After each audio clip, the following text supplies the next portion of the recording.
9 Creepy Unsolved Rest Stop Mysteries. When you're traveling on a long road trip, a rest stop can provide a much-needed break and an opportunity to recharge your batteries. Unfortunately, because they are often situated in isolated locations where help is many miles away, rest areas are not always the safest places in the world. Here are some creepy, harrowing stories that have taken place at rest stops, many of which involve travelers becoming the victims of an unsolved mystery. 1. The Blind River Rest Stop Murders. In 1991, 62-year-old Gord McAllister and his 59-year-old wife, Jackie, were on a road trip in their motorhome when they decided to pull over at an isolated rest stop near Blind River, Ontario, Canada to spend the night. Shortly after midnight, they were awakened by the sound of a man knocking on the door, who claimed he was the police and that they had to move their vehicle. When the McAllisters opened the door, an armed man entered the motorhome carrying a .22 caliber rifle and a 20-gauge shotgun. He said, "I'm gonna rob you and then I'm gonna kill you." The McAllisters handed over all their valuables, but even though they offered no resistance, the man opened fire on them, fatally shooting Jackie and wounding Gord, who was able to escape and hide under the motorhome. Immediately afterward, a 29-year-old motorist named Brian Major pulled into the rest stop. The armed man fatally shot Brian through his windshield before fleeing the scene. After the killer was gone, Gord was able to make it to the road and flag down a truck for help. He survived the incident and provided a description for a composite sketch of the suspect. The only other major lead was an eyewitness, who saw a blue van speeding out of the rest area around the time of the murders. This story would be chronicled in one of the most terrifying segments ever featured on Unsolved Mysteries in 1999. A potentially interesting development occurred when DNA testing matched a convicted criminal named Ronald Glenn West to a pair of unsolved murders which took place outside of Toronto 27 years earlier. During a one-week period in May 1970, 2 women, Doreen Morby and Helen Ferguson, were sexually assaulted and murdered inside their homes. They were both shot with a .22 caliber weapon and the assailant became known as the .22 caliber killer, though he never struck again. The murders were eventually tied to Ronald Glenn West, who worked as a Toronto police officer at that time. West was serving an 8-year prison sentence for a series of armed robberies he committed in Sault Ste. Marie in 1995 and received 2 life sentences for the murders.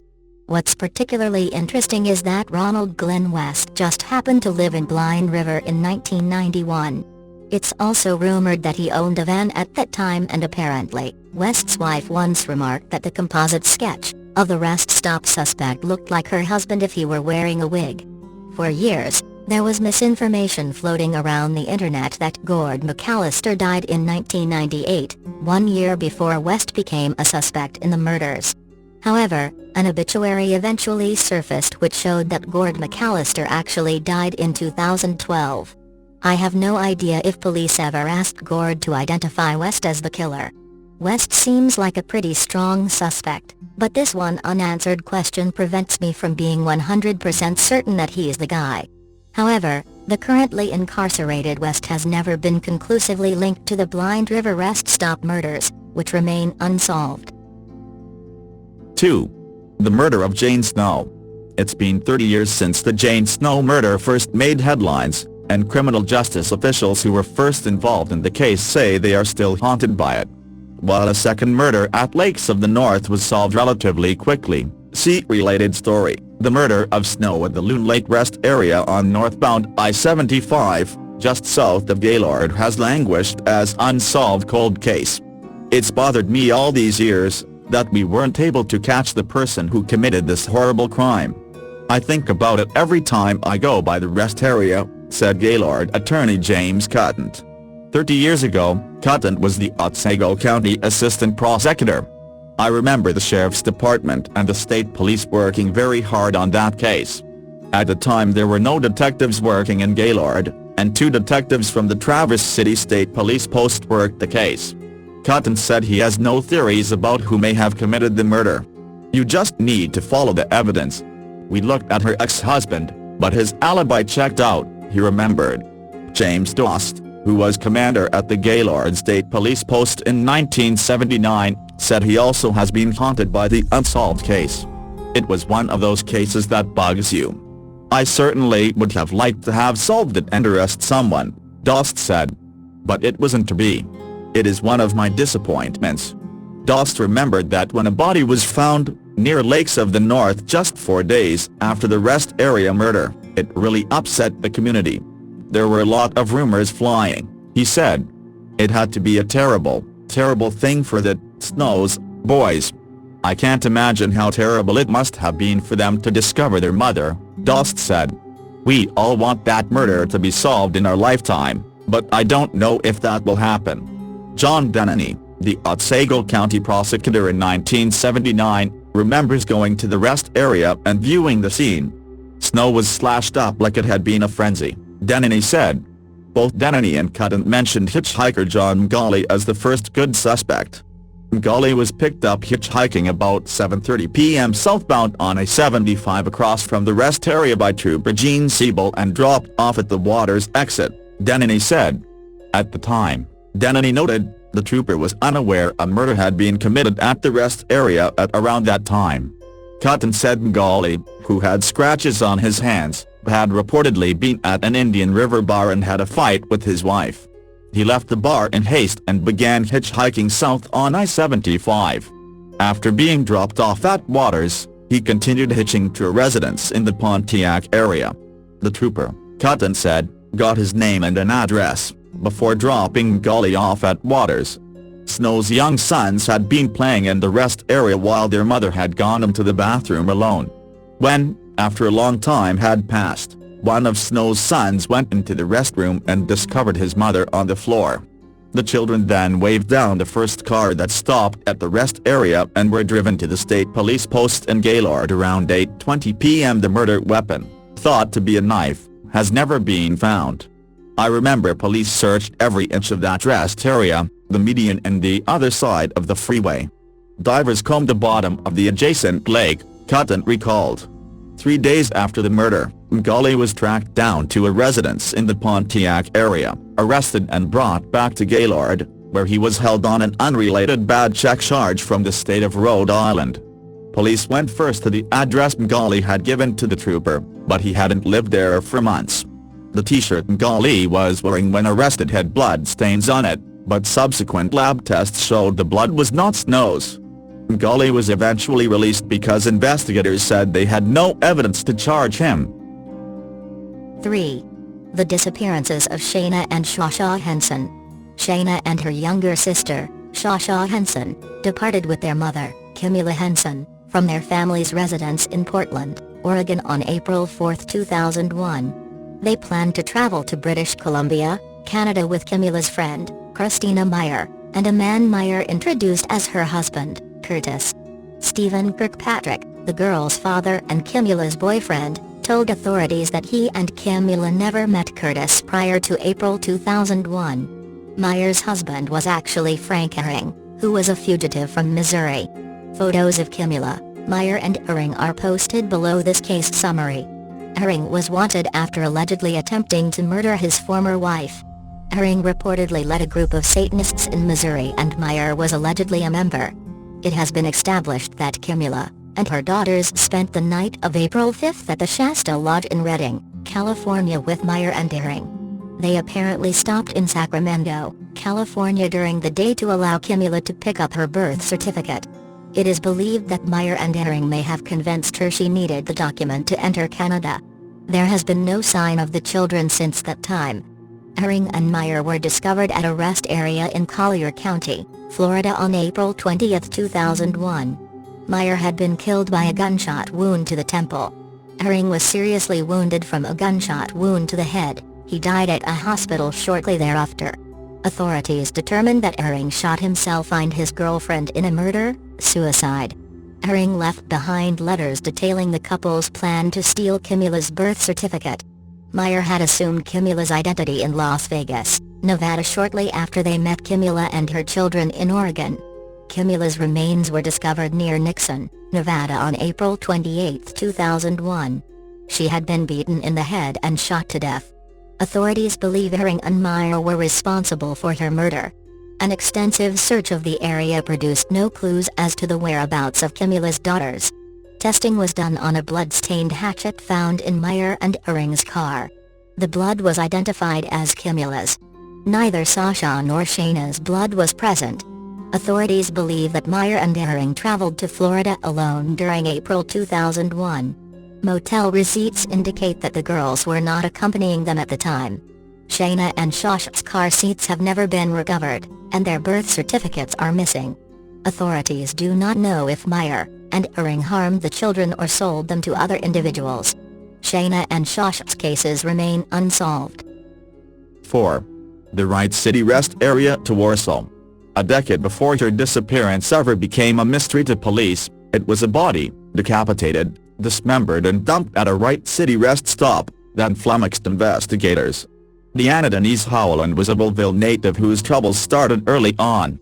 By her 30s, Howland was hanging out around the Metro East, prostituting herself, using drugs and detached from her relatives, police say. That may be why the 35-year-old Alton woman wasn't reported missing, when she vanished sometime in 2004. On Tuesday, investigators announced that recent DNA tests had linked the two cases on opposite sides of the river.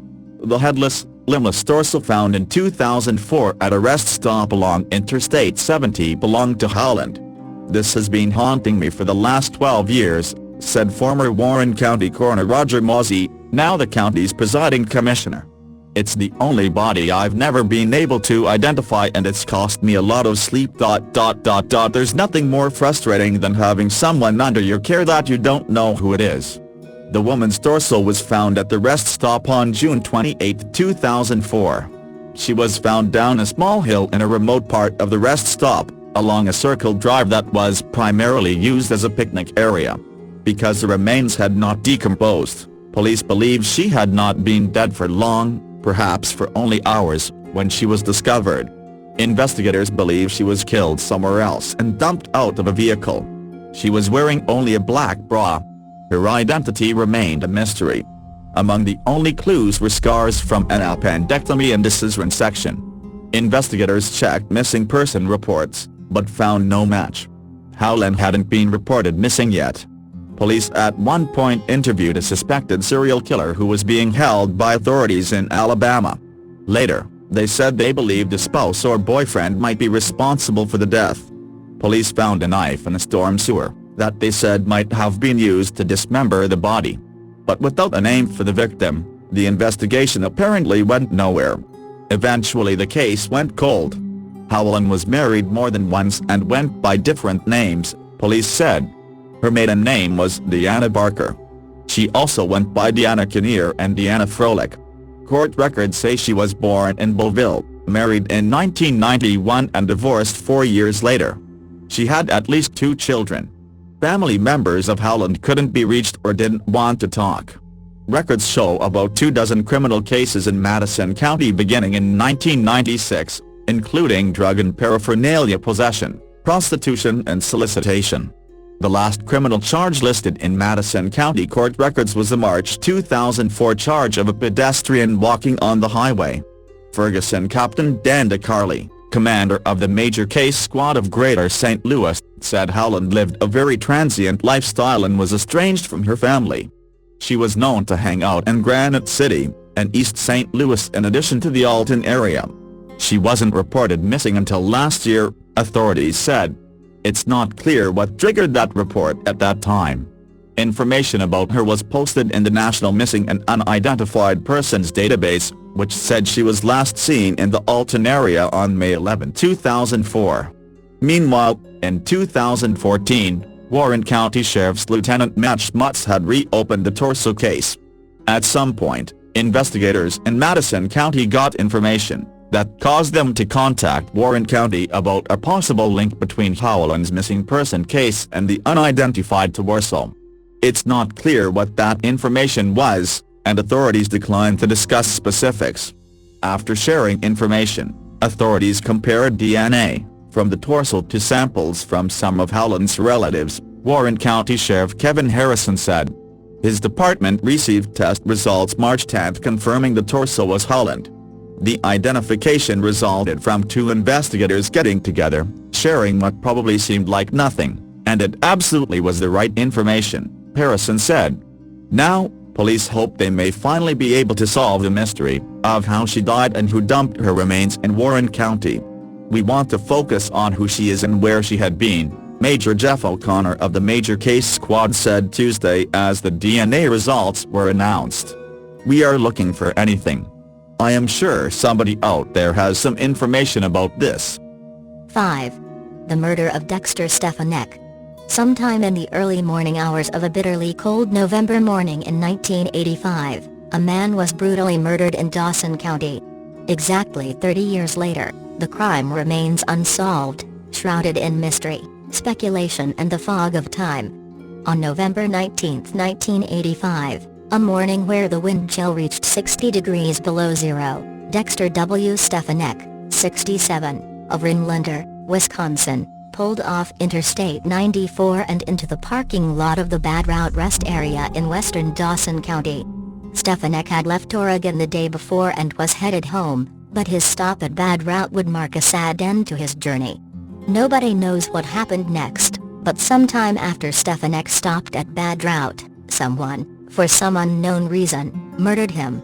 At approximately 10:20 a.m. that morning, Clyde Mitchell, who managed the rest stop for the Montana Department of Transportation, arrived to discover a 1984 Plymouth Horizon with Wisconsin plates engulfed in flames. Mitchell reported the car fire to the Dawson County Sheriff's Office. At first, no one suspected a murder, nor any crime beyond possibly arson. There was no evidence of a murder at the scene, just the Plymouth's smoldering shell. Dawson County Coroner Lance Silla, who held that same position in 1985, wouldn't become personally involved in the case until months later, but he remembers when the car was found, no one suspected a murder had happened. I remember the day it occurred. It was a windy, cold, snowy day, but when the car was discovered burning, there wasn't a body at that point, Silla said.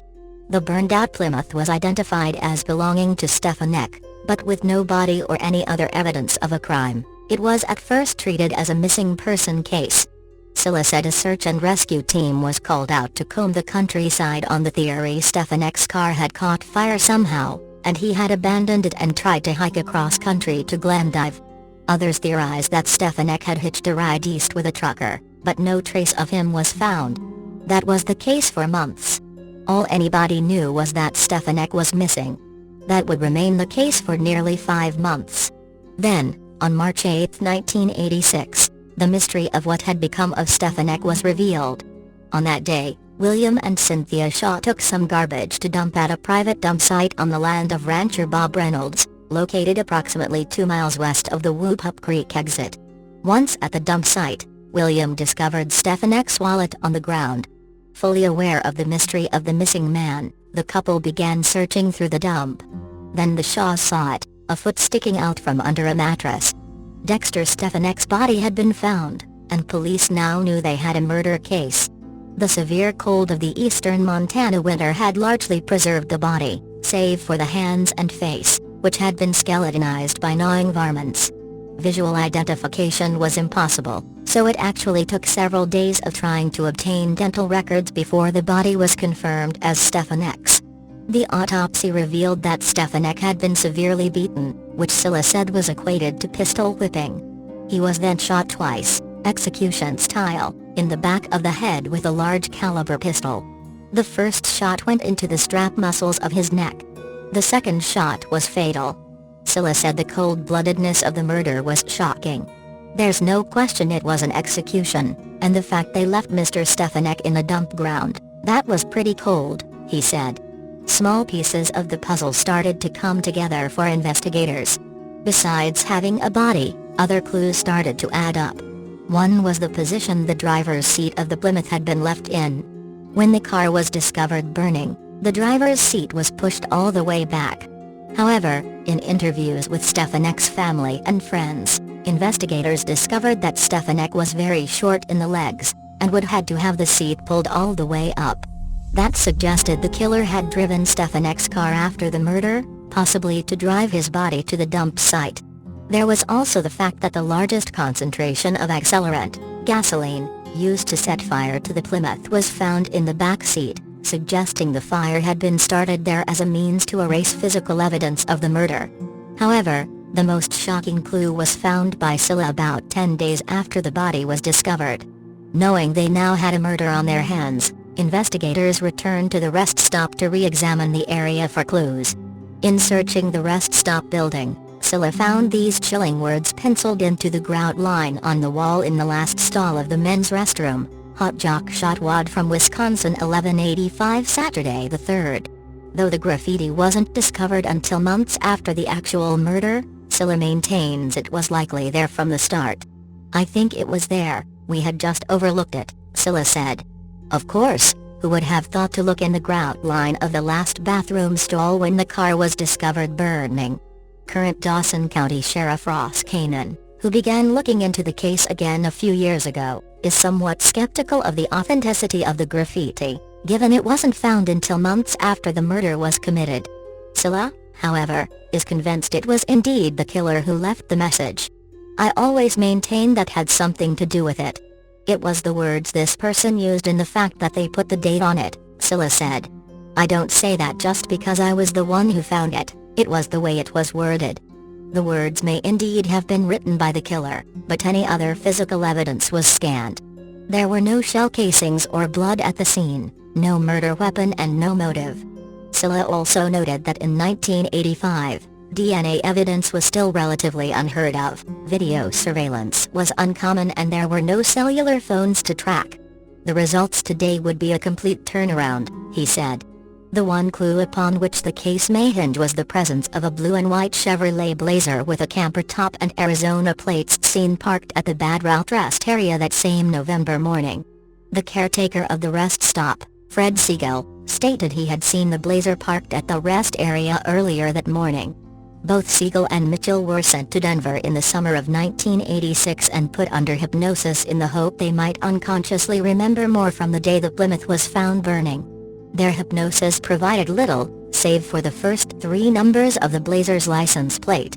The Blazer was never found, but Kanan has made trying to hunt it down one of the linchpins of his investigation. The investigation at the time ran into dead end after dead end. Most murders are committed by people who know each other, so investigators conducted exhaustive interviews of Stefanek's family and friends. One person investigators interviewed extensively was Arnold Grashes of Washington State. Grashes was the last person who knew Stefanek to have seen him alive. Stefanek had been in the Pacific Northwest arranging for the transport of some cars to Wisconsin he and Grashes had invested in. Grashes knew Stefanek through his daughter, Amy Hain, who also lived in Rhinelander. From Grashes, investigators learned about Stefanek's relationship with Hain. She was recently divorced, and Stefanek, whose wife had died the previous Christmas, had become very close with her and her 5 children. He had, in fact, asked her to marry him, but she declined, citing their age difference as a concern. She was 34. Hain was the last person Stefanek contacted, by letter. He mailed her a letter before he left Oregon, postmarked on November 18, 1985, the day before his death. Stefanek's very last words in his very last earthly communication were, "I miss you and the children and the family worship. May the Lord be with you until we meet again. Love, Dexter."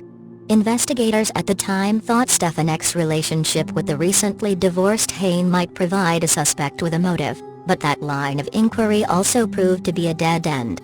Grashes commented in his interview that Hain, for her part, regretted that she rebuffed Stefanek's marriage proposal, thinking that if she had accepted, he never would have been at that rest stop that fateful morning.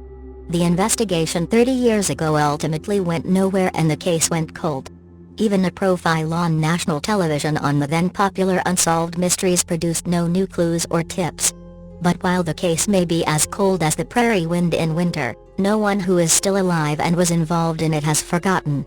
Periodically, something will occur, like I'll drive by that rest area, and I think about it every time, Scylla said. 6. The disappearance of Lee Cutler. It has been more than 2 years since a pair of pants, belonging to a Buffalo Grove teen were found snagged in a Wisconsin river, but even though he has not been found, his mother hasn't given up and hopes a new television program that focuses on his disappearance will help solve the mystery.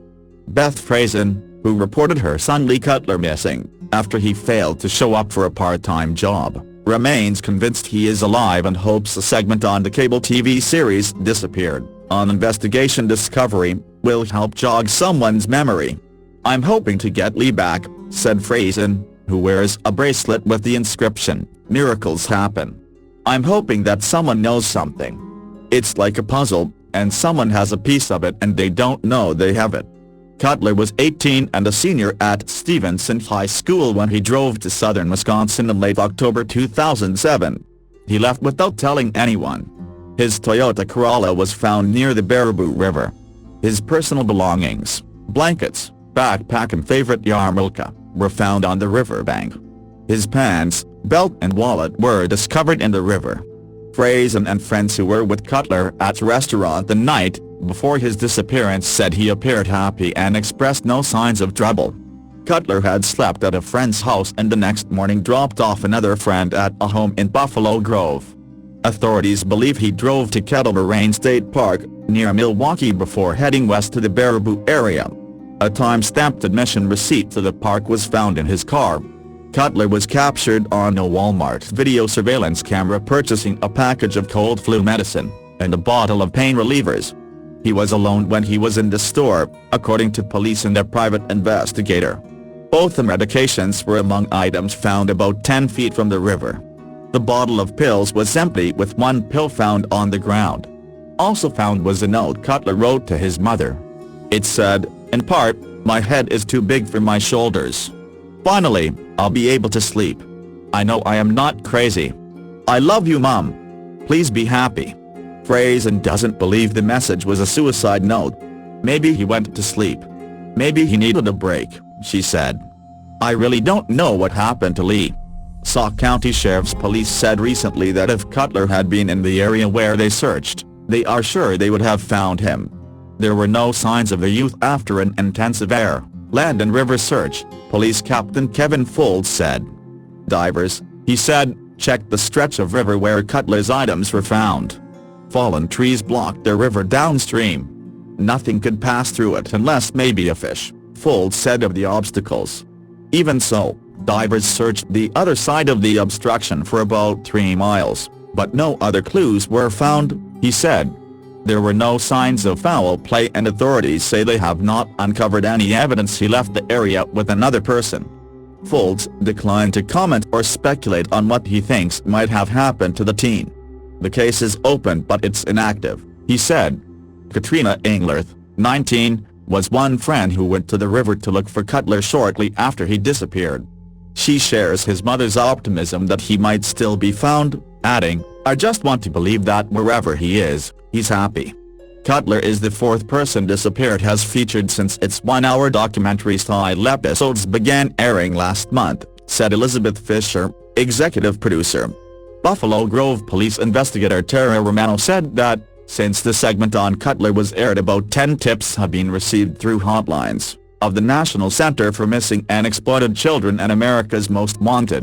One tip reported someone matching the teen's description at a gas station in Texas, others reported sightings in Wisconsin and Alaska.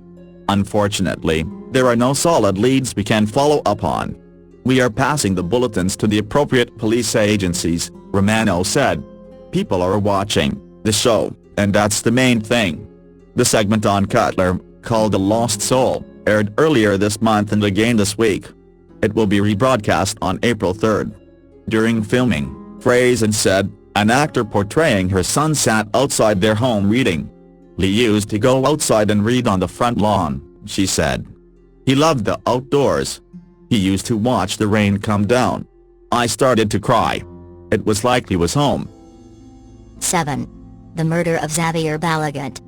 July 19, 2011, Belgian Xavier Balligant, 29, was shot to death. Mr. Balligant, divorced, was driving home to the town of Pont-de-Sels in Belgium, after a camping holiday in the Ardèche department of the French region of Rhône-Alpes.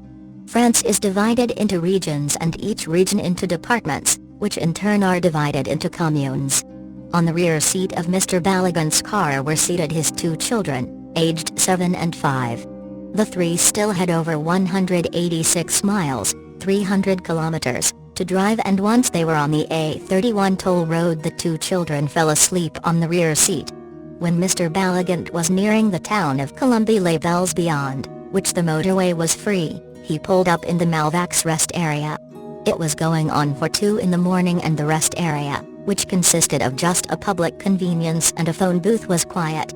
Traffic moving in the other direction had another rest area, that of Favoras, across the motorway. 24 trucks were parked in the two rest areas, their drivers asleep in their berths. At around 2 a.m. an employee of the motorway operating company APRR, Autoroutes Paris-Rennes, patrolling the motorway heard shots. He thought they came from the direction of the Malvax and Favoras rest areas and immediately drove in that direction. He found the lifeless body of a man lying in front of the toilet in the Malvax rest area. He had been shot to death. On the rear seat of a car parked nearby, two small children lay asleep. They would later tell the investigators that their dad had told them that he was pulling up to go to the toilet, but that they must stay in the car and sleep. With the arrival of the APRR men, some of the truck drivers were awakened by the patrol car's flashing light, and came over to see what was going on. The others had to be awakened later by gendarmes. Not one of the 24 had heard shots. The tests on the hands of all for gunpowder residue were negative. Mr. Ballagant had been shot 4 times. 3 shots were aimed at his chest. The 4th, fired from above him, in other words he was on the ground, had hit him in the chin, traveled through his head and had exited through the top of the skull. The autopsy would show that the first of the 3 chest shots had been the fatal one. The final shot told the police that the killers wanted to make certain that Mr. Ballagant was dead and unable to talk. Today the investigators believe that another vehicle had pulled up in the rest area at the same time as Mr. Ballagant and an attempted carjacking had resulted. When Mr. Ballagant had refused to hand over the keys of his car, the carjacker had shot him dead. He had injuries to his hands, which meant that there had been some degree of physical violence before the carjacker had started shooting. Then, after having shot Mr. Ballagant and getting to his victim's car and seeing that there were 2 sleeping children on the rear seat, the killer had raced off in his own car, probably one that was old and in poor condition, and stolen, and which he had planned to abandon. Or, if there were 2 or more carjackers, and there had not been 2 children in Mr. Ballagant's car, one would have driven off in Mr. Ballagant's car. The latter had left the keys in the ignition. In that month of July there had been several carjackings in car parks in Paris's more upper-class arrondissements. The modus operandi was always the same: the carjacker would threaten the car owner with a firearm, take the keys of his car and his credit card, and having obtained the PIN code and having withdrawn a large amount of money, would lock the car owner in the boot of his car to let him out only when out in the countryside. The cars were not found. The police believe that they were clean. Registration plates were changed, and the cars were driven across the European Union's open borders into Eastern Europe, and especially to Albania, where crime has reached endemic levels. There has been speculation in the British media that Mr. Ballagant's murderer was also that of Iraqi-born Saad al-Hili, 50, his wife Iqbal, 47 and her mother Sahalia, 74, and that of Frenchman Sylvain Mollier, 45. On a lay-by close to the town of Chevelin in the Upper Savoy, Haute-Savoie, region of France on September 5, 2012. The Chevelin shooting, after almost a year, still also remains unsolved. 8. The disappearance of David Loveley. In August 1985, David Loveley, 19, was traveling from California to Massachusetts on a cross-county move with his mother, Jackie Abbott, and his 18-year-old sister, Allison Loveley. Allison and Jackie were driving the Yellow Rider truck, and David was riding his motorcycle. Jackie and Allison checked on David every 30 miles. The motorcycle began having issues in Wyoming, so David told his family he would drive on to the next exit to find a gas station in the hope there would be a mechanic available. They agreed to meet at the next rest stop. David never showed. Jackie and Allison spent the night in the Ryder truck hoping David would catch up to them. Jackie phoned her sister, who said she spoke with David on August 5th. He told his aunt his bike broke down in Fort Bridger, Wyoming. He had slept along the side of the highway and pushed his bike 3 miles up the road to the Bingo truck stop, now a Travel Centers of America truck stop. David met a rough-looking man on a Harley-Davidson at the truck stop who fixed his bike and got it running again.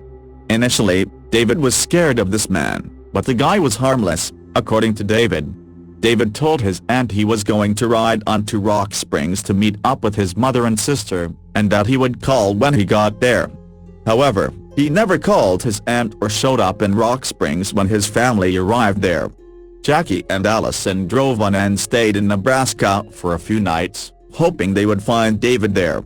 They asked around to see if anyone had seen him, but no one had. The two decided to keep on driving, believing that David had gone on ahead of them and was on his way to Massachusetts. David never arrived in Massachusetts.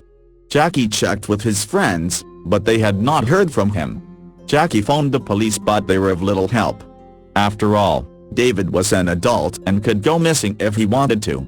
Plus, he disappeared out of state, making it tougher to get one agency to cooperate. On August 14, 1985, David's motorcycle was found on an isolated dirt road off South Baxter Road in Sweetwater County, Wyoming by a couple who was camping in the area. They called the police. When police arrived, the bike still had a half tank of gas and the keys were in the ignition. David's books rested neatly against his bike and a blue knapsack was on the ground. The couple have told police that a few days before they saw someone with long hair drive out of the area where David's bike was found. However, they could not make out if the person was male or female, but they were able to describe the motorcycle, saying it was large, turquoise and chrome, and had luggage or a bedroll on the back. A large ground search began, but nothing came from it and David was never found. Police never investigated the Bingo truck stop to find out who the man on the Harley-Davidson was who fixed David's motorcycle. David was born with congenital defects and underwent extensive operations as a child that left him with a large scar across his abdomen, below his rib cage. He had excessive amounts of scar tissue and infections, which caused him to be hospitalized for months. He was forbidden from playing sports, because too strong of a blow to the stomach could cause serious complications. His family believes that if he got into a fight, before he disappeared and was hit in the stomach, the blow could have accidentally killed him. After almost 32 years, Jackie and Allison continue the search for David. 9. The murder of Father Reynaldo Rivera. In 1988, Unsolved Mysteries aired a segment about two separate crimes involving Catholic priests, which investigators suspected might be related. On August 7, 1982, Father Reynaldo Rivera answered a phone call to the rectory at St. Francis Cathedral in Santa Fe, Mexico. The caller said his name was Michael Carmelo, and requested a priest to administer last rites to his dying grandfather. Carmelo asked Father Rivera to meet him at an isolated rest stop out of town. Rivera left the rectory to meet Carmelo and never returned. 3 days later, Rivera's body was found on a deserted road 3 miles from the rest stop. He had been shot to death.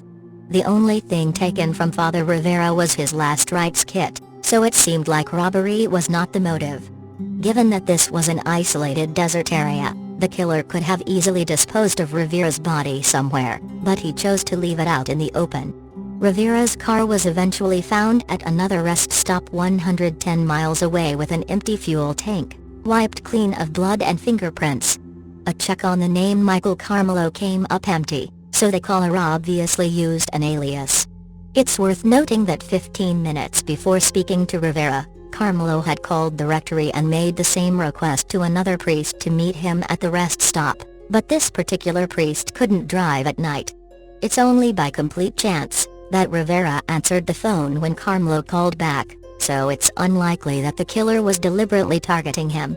On July 20, 1984, another Catholic priest named Father John Kerrigan disappeared from the town of Ronan, Montana. He was last seen jogging late at night and chatting with some local residents.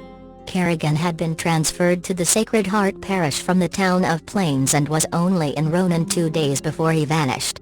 Kerrigan's bloody clothing and a coat hanger were soon found at a highway turnout. 1 week later, Kerrigan's vehicle was discovered abandoned in a remote area.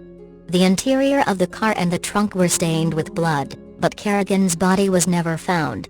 Curiously, Kerrigan's wallet was found in the trunk, and even though it contained $1,200 in cash, the perpetrator elected not to take it. In spite of the fact that the crimes took place thousands of miles apart, investigators felt there were enough compelling similarities between them to suggest they might be related.